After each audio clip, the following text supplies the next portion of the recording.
Well, good evening, everyone, and thank you, Mr. President.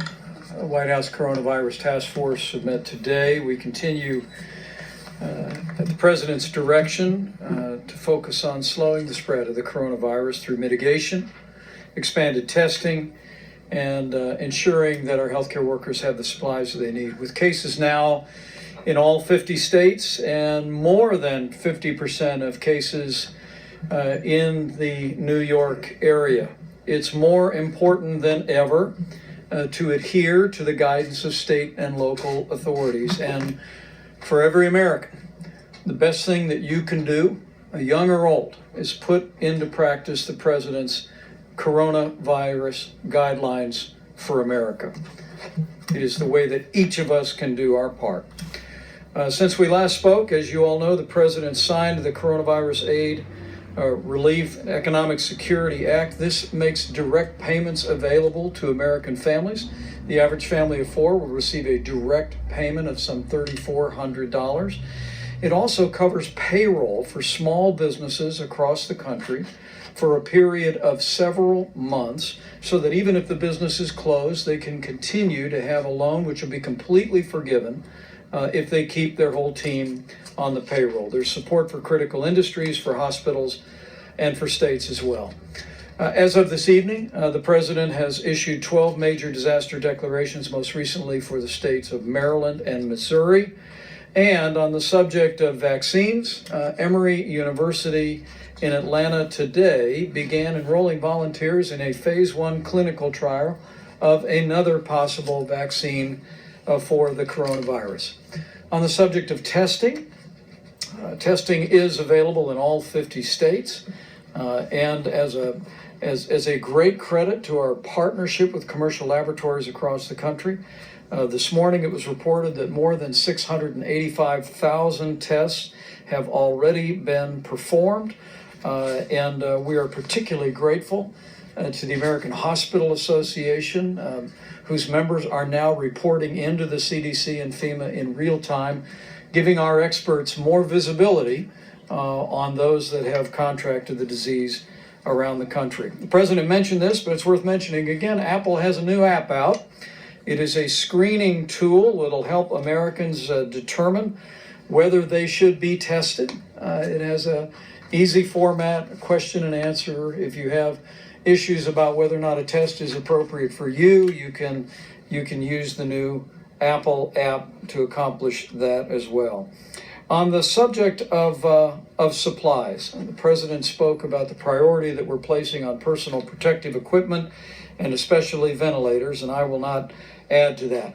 I can tell you that this weekend we'll be reporting on aggressive efforts that our Supplies Stabilization Task Force at FEMA is taking to import medical supplies from around the world. We're working as we speak on an airlift from a number of countries around the globe to deliver very important medical protective equipment to the United States. At the present moment, you've heard the numbers, but from the Strategic National Stockpile, we distributed more than 7 million N95 respirators or masks, more than almost 3 million face shields, more than 8,000 ventilators, and donations to the Strategic National Supply. We've mentioned Apple donating some 9 million masks that can be used by healthcare workers, but Merck recently announced plans to donate 500,000 masks, USPS 500,000 masks, and a little company called Puritan in Maine is actually in the business now of manufacturing swabs. So businesses large and small all across America are rising to the challenge. As the President noted, he will attend the embarkation of the U.S. Navy ship Comfort tomorrow from Norfolk. The U.S. Navy ship Mercy arrived in Los Angeles today. We will continue to focus resources and supplies on those areas around the country that have seen significant outbreak. But let me send a word to hospital workers around the country. We continue to hear anecdotally and occasionally see in media reports people who have concerns that their hospital may be running short on personal protective equipment in the days ahead. We just encourage you to alert your hospital administrator. Hospital administrators, please alert your state health director. Tonight, Administrator Gaynor at FEMA will be speaking to all of the state emergency directors in America to talk about the availability of resources, but also encouraging them to have a plan to perhaps even use their National Guard to move medical equipment from storehouses to hospitals. We'll be working very closely with state emergency managers on issues of logistics. But today, we're fortunate to be joined by two members of the cabinet who have been very busy making sure that the children of America have the meals that they need while school has been suspended in so many places around the country. Secretary DeVos and Secretary Perdue are going to share some exciting news and progress that we've made in feeding children who need nutrition assistance while schools are closed. The truth is, many underprivileged kids would not be getting school meals apart from the fact that as we stand here today, our administration has approved waivers for all 50 states to give them flexibilities to work with local partners to get meals to children that are in need, and also a nationwide waiver to allow parents to pick up meals.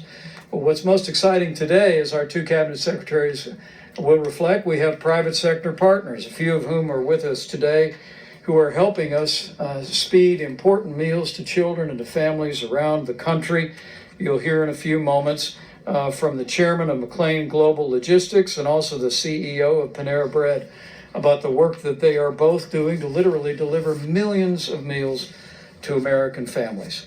It's truly an inspiring story, and I look forward to hearing it from them and sharing it with you. But it's just one more example, as President Trump said, that we'll get through this, and we'll get through this together.